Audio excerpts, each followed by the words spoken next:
นะโมตัสสะภะคะวะโตอะระหะโตสัมมาสัมพุทธัสสะนะโมตัสสะภะคะวะโตอะระหะโตสัมมาสัมพุทธัสสะนะโมตัสสะภะคะวะโตอะระหะโตสัมมาสัมพุทธัสสะพุทธังสรณังคัจฉามิธัมมังสรณังคัจฉามิสังฆังสรณังคัจฉามิทุติยัมปิพุทธังสรณังคัจฉามิทุติยัมปิธัมมังสรณังคัจฉามิทุติยัมปิสังฆังสรณังคัจฉามิตติยัมปิพุทธังสรณังคัจฉามิตติยัมปิธัมมังสรณังคัจฉามิตติยัมปิสังฆังสรณังคัจฉามิอิติปิโสภควาอะระหังสัมมาสัมพุทโธวิชชาจารณะสัมปันโนสุขโตโลกวิทูอนุตตโรปุริสธรรมสารถิสัทธาเทวมนุษสานังพุทโธภควาติอิติปิโสภควาอะระหังสัมมาสัมพุทโธวิชชาจารณะสัมปันโนสุขโตโลกวิทูอนุตตโรปุริสธรรมสารถิสัทธาเทวมนุษสานังพุทโธภควาติอิติปิโสภควาอะระหังสัมมาสัมพุทโธวิชชาจารณะสัมปันโนสุขโตโลกวิทูอนุตตโรปุริสธรรมสารถิสัทธาเทวมนุษสานังพุทโธภควาติอิติปิโสภควาอะระหังสัมมาสัมพุทโธวิชชาจารณะสัมปันโนสุขโตโลกวิทูอนุตตโรปุริสธรรมสารถิสัทธาเทวมนุษสานังพุทโธภควาติอิติปิโสภควาอะระหังสัมมาสัมพุทโธวิชชาจารณะสัมปันโนสุขโตโลกวิทูอนุตตโรปุริสธรรมสารถิสัทธาเทวมนุษสานังพุทโธภควาติอิติปิโสภควาอะระหังสัมมาสัมพุทโธวิชชาจารณะสัมปันโนสุขโตโลกวิทูอนุตตโรปุริสธรรมสารถิสัทธาเทวมนุษสานังพุทโธภควาติอิติปิโสภควาอะระหังสัมมาสัมพุทโธวิชชาจารณะสัมปันโนสุขโตโลกวิทูอนุตตโรปุริสธรรมสารถิสัทธาเทวมนุษสานังพุทโธภควาติอิติปิโสภควาอะระหังสัมมาสัมพุทโธวิชชาจารณะสัมปันโนสุขโตโลกวิทูอนุตตโรปุริสธรรมสารถิสัทธาเทวมนุษสานังพุทโธภควาติอิติปิโสภควาอะระหังสัมมาสัมพุทโธวิชชาจารณะสัมปันโนสุขโตโลกวิทูอนุตตโรปุริสธรรมสารถิสัทธาเทวมนุษสานังพุทโธภควาติอิติปิโสภควาอะระหังสัมมาสัมพุทโธวิชชาจารณะสัมปันโนสุขโตโลกวิทูอนุตตโรปุริสธรรมสารถิสัทธาเทวมนุษสานังพุทโธภควาติอิติปิโสภควาอะระหังสัมมาสัมพุทโธวิชชาจารณะสัมปันโนสุขโตโลกวิทูอนุตตโรปุริสธรรมสารถิสัทธาเทวมนุษสานัง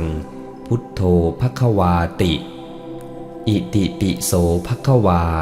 อะระหังสัมมาสัมพุทโธวิชชาจารณะสัมปันโนสุขโตโลกวิทู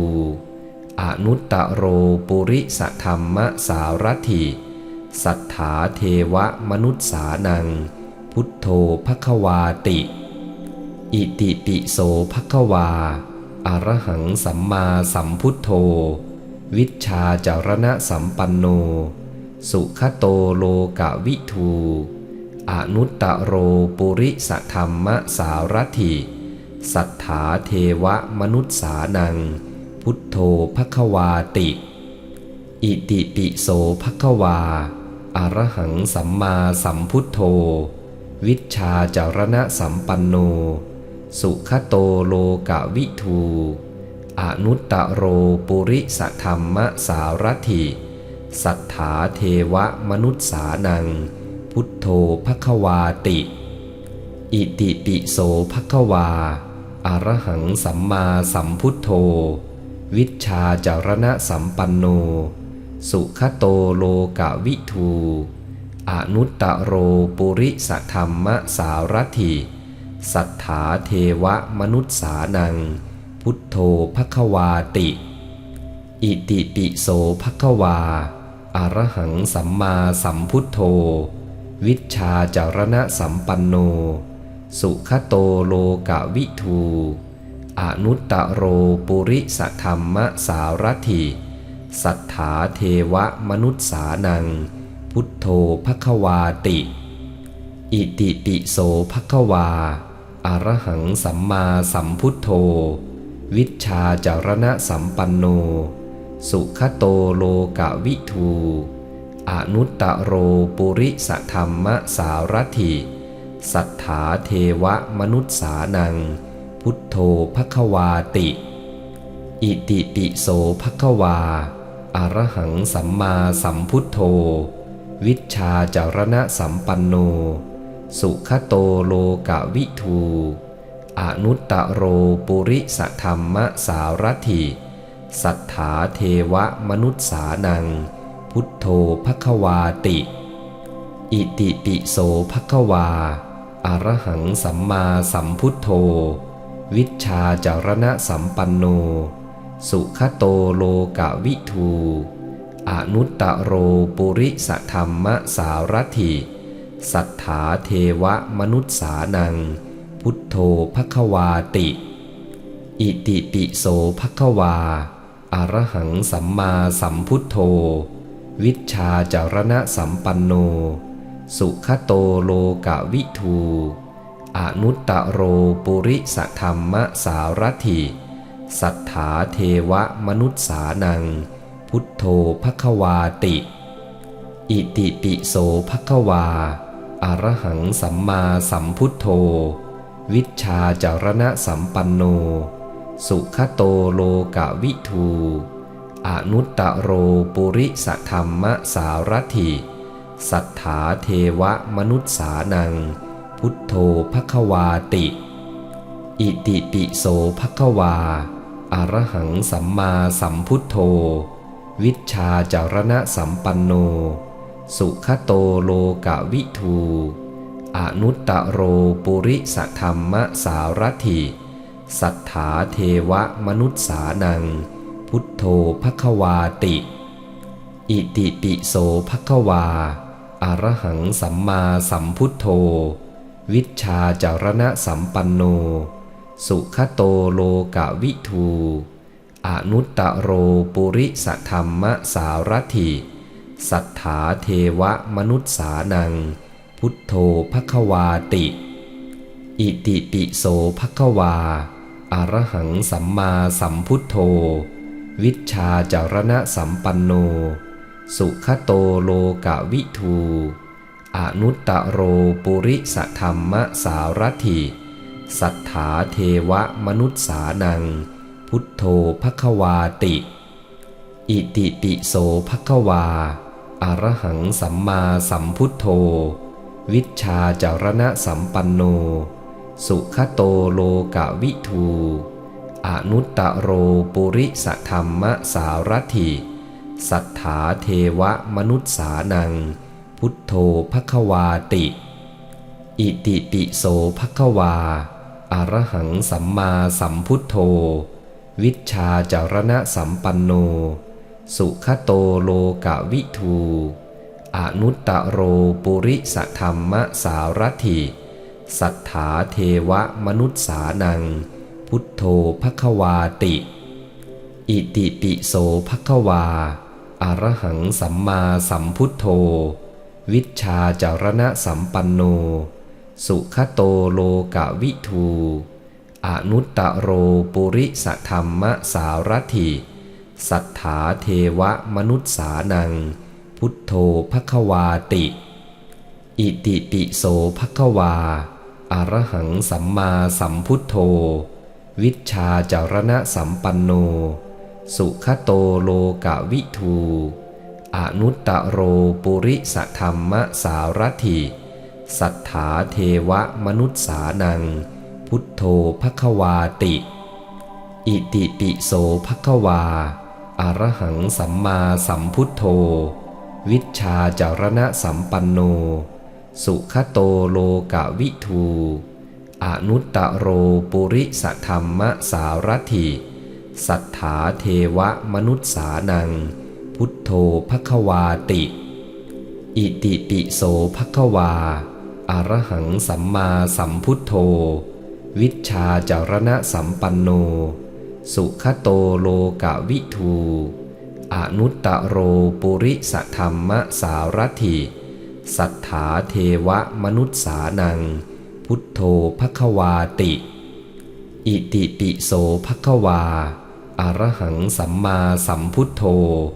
วิชชาจารณะสัมปันโนสุขโตโลกวิทูอนุตตโรปุริสธรรมสารถิสัทธาเทวมนุษสานังพุทโธภควาติอิติปิโสภควาอรหังสัมมาสัมพุทโธวิชชาจารณะสัมปันโนสุขโตโลกวิทูอนุตตโรปุริสธรรมสารถิสัทธาเทวมนุษสานังพุทโธภควาติอิติปิโสภควาอรหังสัมมาสัมพุทโธวิชชาจารณะสัมปันโนสุขโตโลกวิทูอนุตตโรปุริสธรรมสารถิสัทธาเทวมนุษสานังพุทโธภควาติอิติปิโสภควาอรหังสัมมาสัมพุทโธวิชชาจารณะสัมปันโนสุขโตโลกวิทูอนุตตโรปุริสธรรมสารถิสัทธาเทวมนุษสานังพุทโธภควาติอิติปิโสภควาอรหังสัมมาสัมพุทโธวิชชาจารณะสัมปันโนสุขโตโลกวิทูอนุตตโรปุริสธรรมสารถิสัทธาเทวมนุษสานังพุทโธภควาติอิติปิโสภควาอรหังสัมมาสัมพุทโธวิชชาจารณะสัมปันโนสุขโตโลกวิทูอนุตตโรปุริสธรรมสารถิสัทธาเทวมนุษสานังพุทโธภควาติอิติปิโสภควาอรหังสัมมาสัมพุทโธวิชชาจารณะสัมปันโนสุขโตโลกวิทูอนุตตโรปุริสธรรมสารถิสัทธาเทวมนุษสานังพุทโธภควาติอิติปิโสภควาอรหังสัมมาสัมพุทโธวิชชาจารณะสัมปันโนสุขโตโลกวิทูอนุตตโรปุริสธรรมสารถิสัทธาเทวมนุษสานังพุทโธภควาติอิติปิโสภควาอรหังสัมมาสัมพุทโธวิชชาจารณะสัมปันโนสุขโตโลกวิทูอนุตตโรปุริสธรรมสารถิสัทธาเทวมนุษสานังพุทโธภควาติ อิติปิโสภควาอะระหังสัมมาสัมพุทโธวิชชาจารณะสัมปันโนสุขโตโลกวิทูอนุตตโรปุริสธรรมสารถิสัทธาเทวมนุษสานังพุทโธภควาติอิติปิโสภควาอะระหังสัมมาสัมพุทโธวิชชาจารณะสัมปันโนสุขโตโลกวิทูอนุตตโรปุริสธรรมสารถิสัทธาเทวมนุษสานังพุทโธภควาติอิติปิโสภควาอะระหังสัมมาสัมพุทโธวิชชาจารณะสัมปันโนสุขโตโลกวิทูอนุตตโรปุริสธรรมสารถิสัทธาเทวมนุษสานังพุทโธภควาติอิติปิโสภควาอะระหังสัมมาสัมพุทโธวิชชาจารณะสัมปันโนสุขโตโลกวิทูอนุตตโรปุริสธรรมสารถิสัทธาเทวมนุษสานังพุทโธภควาติอิติปิโสภควาอะระหังสัมมาสัมพุทโธวิชชาจารณะสัมปันโนสุขโตโลกวิทูอนุตตโรปุริสธรรมสารถิสัทธาเทวมนุษสานังพุทโธภควาติอิติปิโสภควาอะระหังสัมมาสัมพุทโธวิชชาจารณะสัมปันโนสุขโตโลกวิทูอนุตตโรปุริสธรรมสารถิสัทธาเทวมนุษสานังพุทโธภควาติอิติปิโสภควาอะระหังสัมมาสัมพุทโธวิชชาจารณะสัมปันโนสุขโตโลกวิทูอนุตตโรปุริสธรรมสารถิสัทธาเทวมนุษสานังพุทโธภควาติอิติปิโสภควาอะระหังสัมมาสัมพุทโธวิชชาจารณะสัมปันโนสุขโตโลกวิทูอนุตตโรปุริสธรรมสารถิสัทธาเทวมนุษสานังพุทโธภควาติอิติปิโสภควาอะระหังสัมมาสัมพุทโธวิชชาจารณะสัมปันโนสุขโตโลกวิทูอนุตตโรปุริสธรรมสารถิสัทธาเทวมนุษสานังพุทโธภควาติอิติปิโสภควาอะระหังสัมมาสัมพุทโธวิชชาจารณะสัมปันโนสุขโตโลกวิทูอนุตตโรปุริสธรรมสารถิสัทธาเทวมนุษสานังพุทโธภควาติอิติปิโสภควาอะระหังสัมมาสัมพุทโธวิชชาจารณะสัมปันโนสุขโตโลกวิทูอนุตตโรปุริสธรรมสารถิสัทธาเทวมนุษสานังพุทโธภควาติอิติปิโสภควาอะระหังสัมมาสัมพุทโธวิชชาจารณะสัมปันโนสุขโตโลกวิทูอนุตตโรปุริสธรรมสารถิสัทธาเทวมนุษสานังพุทโธภควาติอิติปิโสภควา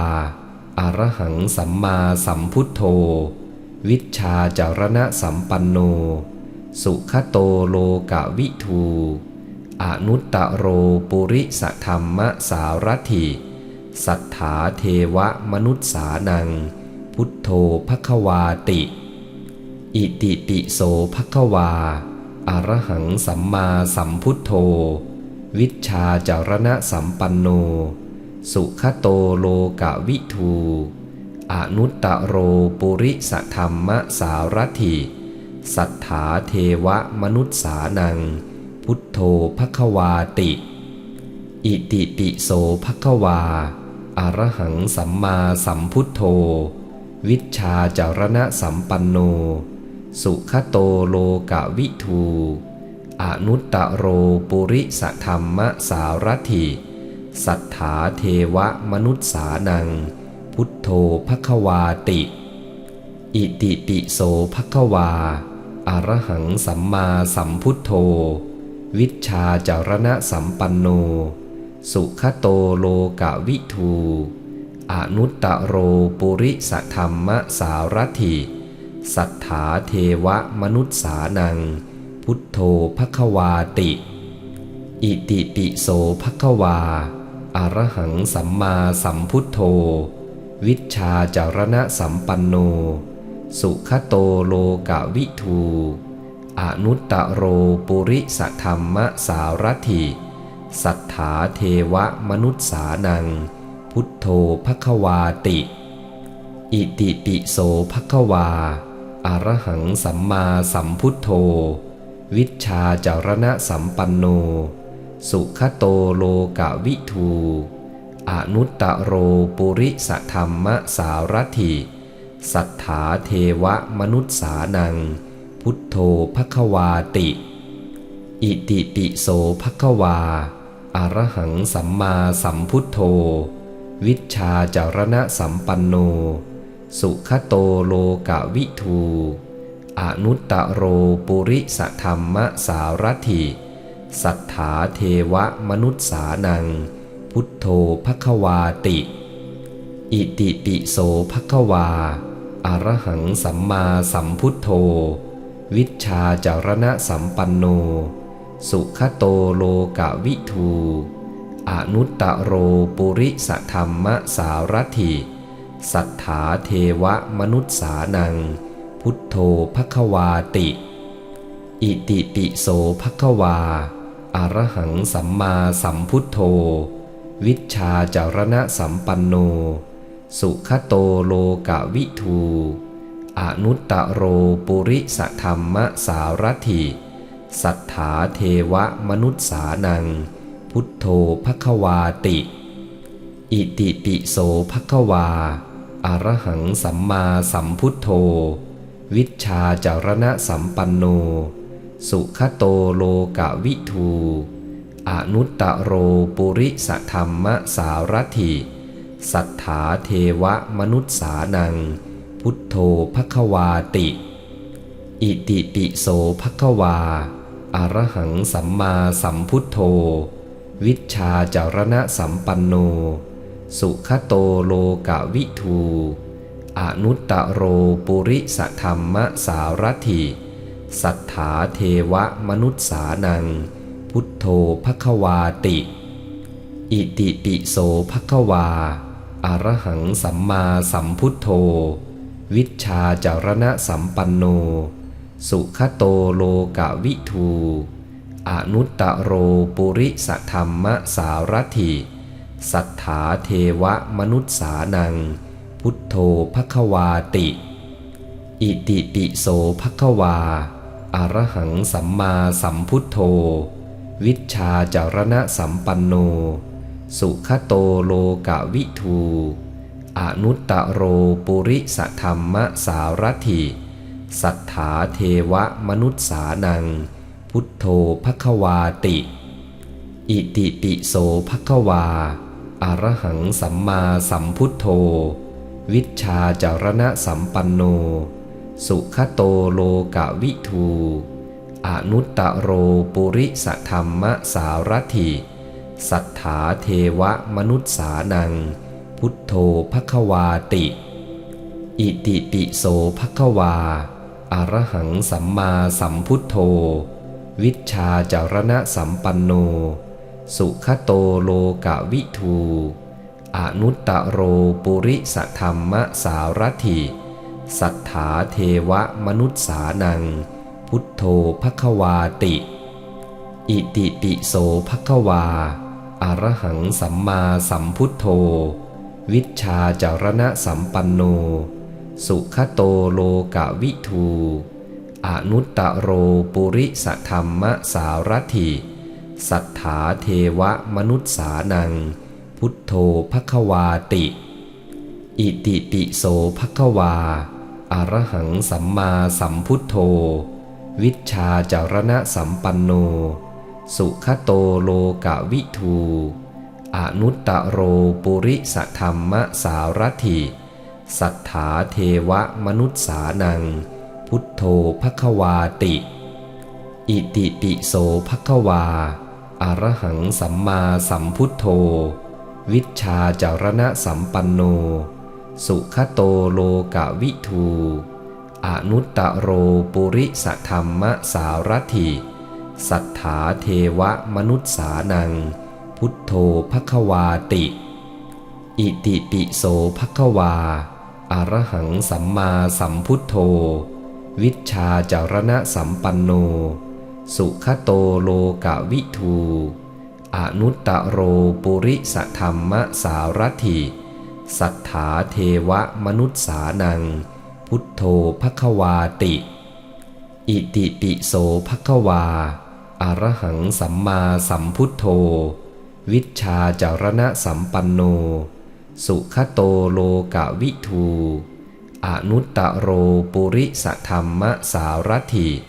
สัทธาเทวมนุษสานังพุทโธภควาติอิติปิโสภควาอรหังสัมมาสัมพุทโธวิชชาจารณะสัมปันโนสุขโตโลกวิทูอนุตตโรปุริสธรรมสารถิสัทธาเทวมนุษสานังพุทโธภควาติอิติปิโสภควาอรหังสัมมาสัมพุทโธวิชชาจารณะสัมปันโนสุขโตโลกวิทูอนุตตโรปุริสธรรมสารถิสัทธาเทวมนุษสานังพุทโธภควาติอิติปิโสภควาอรหังสัมมาสัมพุทโธวิชชาจารณะสัมปันโนสุขโตโลกวิทูอนุตตโรปุริสธรรมสารถิสัทธาเทวมนุษสานังพุทโธภควาติอิติปิโสภควาอรหังสัมมาสัมพุทโธวิชชาจารณะสัมปันโนสุขโตโลกวิทูอนุตตโรปุริสธรรมสารถิสัทธาเทวมนุษสานังพุทโธภควาติอิติปิโสภควาอรหังสัมมาสัมพุทโธวิชชาจารณะสัมปันโนสุขโตโลกวิทูอนุตตโรปุริสธรรมสารถิ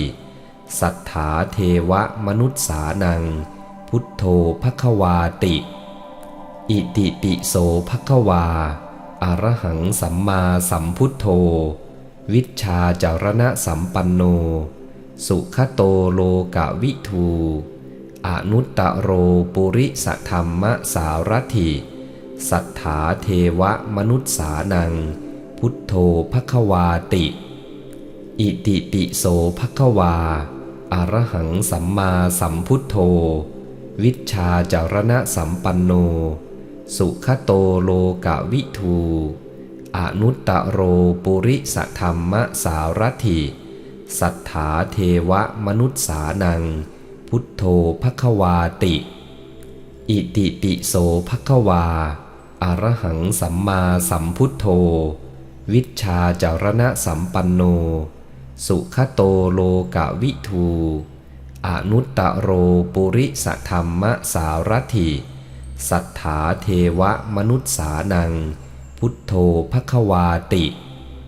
อิติปิโสภควาอรหังสัมมาสัมพุทโธวิชชาจารณะสัมปันโนสุขโตโลกวิทูอนุตตโรปุริสธรรมสารถิสัทธาเทวมนุษสานังพุทโธภควาติ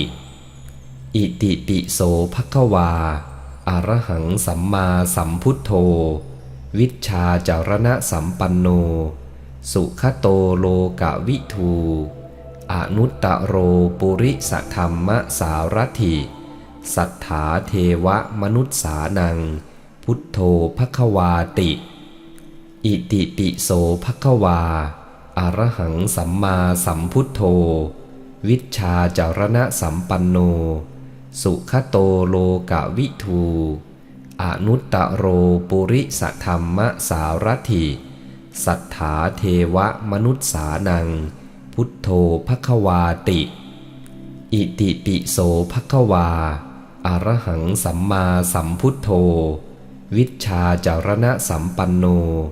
สุขโตโลกวิทูอนุตตโรปุริสธรรมสารถิ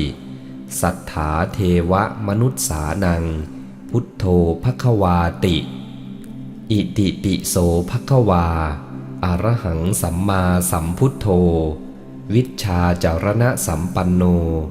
สุขโตโลกวิทูอนุตตโรปุริสธรรมสารถิสัทธาเทวมนุษสานังพุทโธภควาติ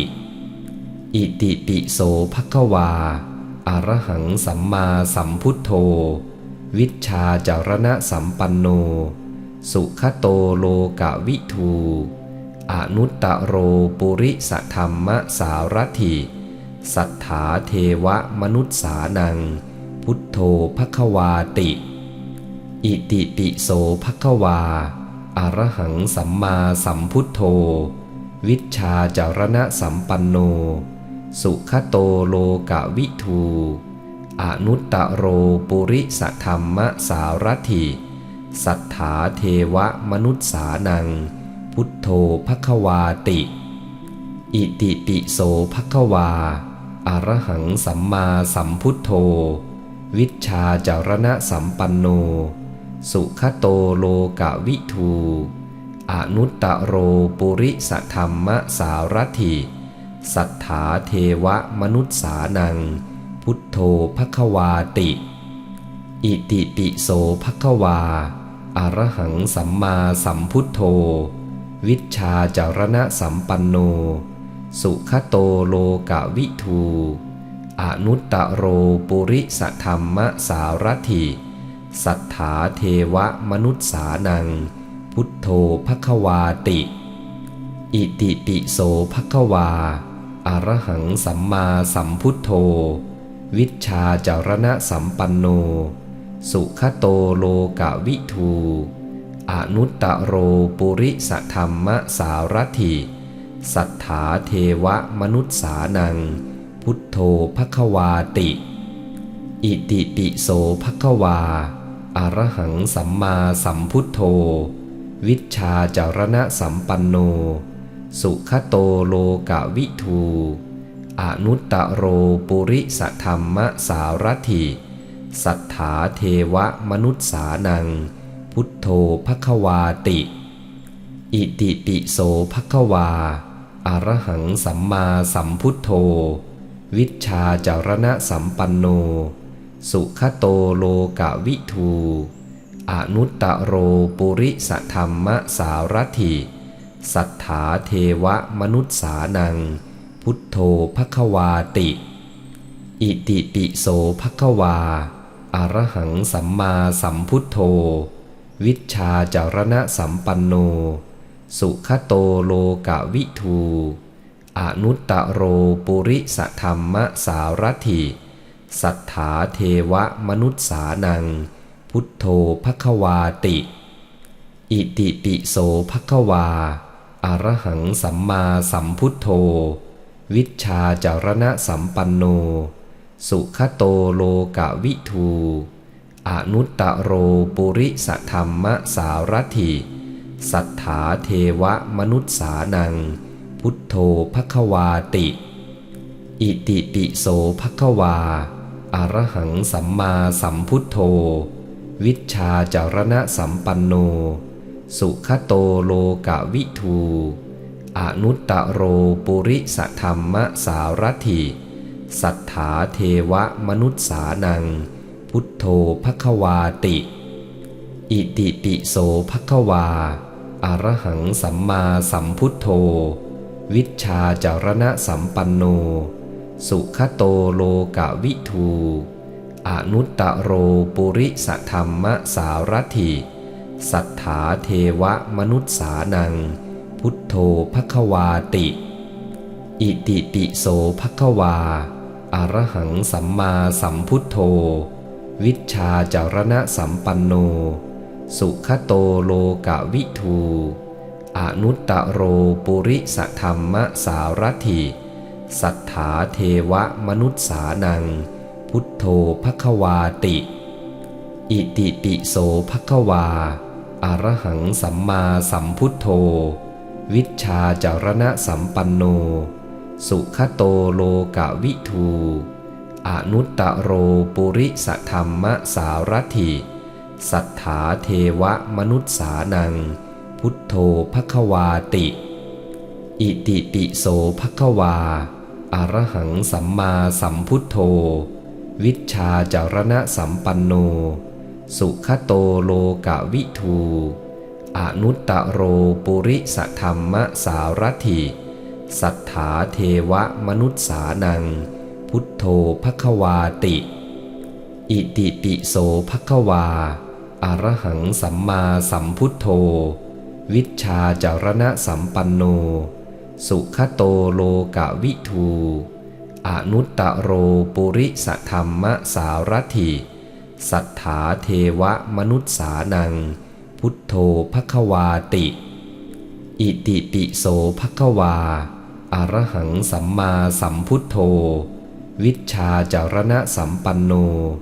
สุขโตโลกวิทูอนุตตโรปุริสธรรมสารถิสัทธาเทวมนุษสานังพุทโธภควาติอิติปิโสภควาอะระหังสัมมาสัมพุทโธวิชชาจารณะสัมปันโนสุขโตโลกวิทูอนุตตโรปุริสธรรมสารถิสัทธาเทวมนุษสานังพุทโธภควาติอิติปิโสภควาอะระหังสัมมาสัมพุทโธวิชชาจารณะสัมปันโนสุขโตโลกวิทูอนุตตโรปุริสธรรมสารถิสัทธาเทวมนุษสานังพุทโธภควาติ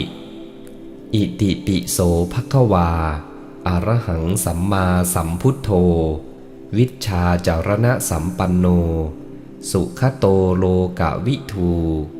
อนุตตโรปุริสธรรมสารถิสัทธาเทวมนุษสานังพุทโธภควาติอิติปิโสภควาอะระหังสัมมาสัมพุทโธวิชชาจารณะสัมปันโนสุขโตโลกวิทูอนุตตโรปุริสธรรมสารถิสัทธาเทวมนุษสานังพุทโธภควาติอิติปิโสภควาอะระหังสัมมาสัมพุทโธวิชชาจารณะสัมปันโนสุขโตโลกวิทูอนุตตโรปุริสธรรมสารถิสัทธาเทวมนุษสานังพุทโธภควาติอิติปิโสภควา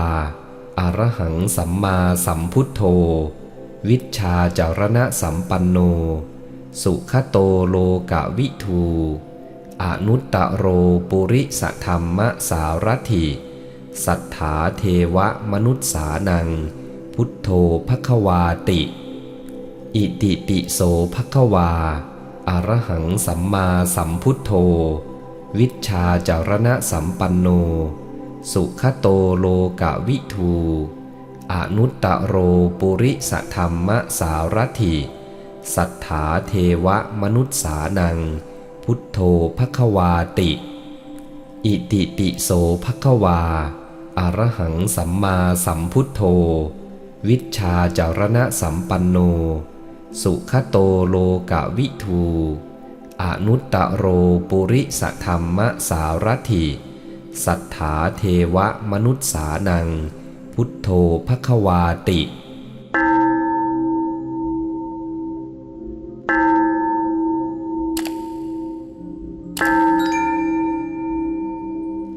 อย่าลืมกดไลค์กดแชร์และกดติดตามเพื่อที่คุณจะไม่พลาดคลิปดีๆก่อนใครพุทธคุณชาแนลเรื่องเล่าบันทึกลึกลับเวรกรรมธรรมะ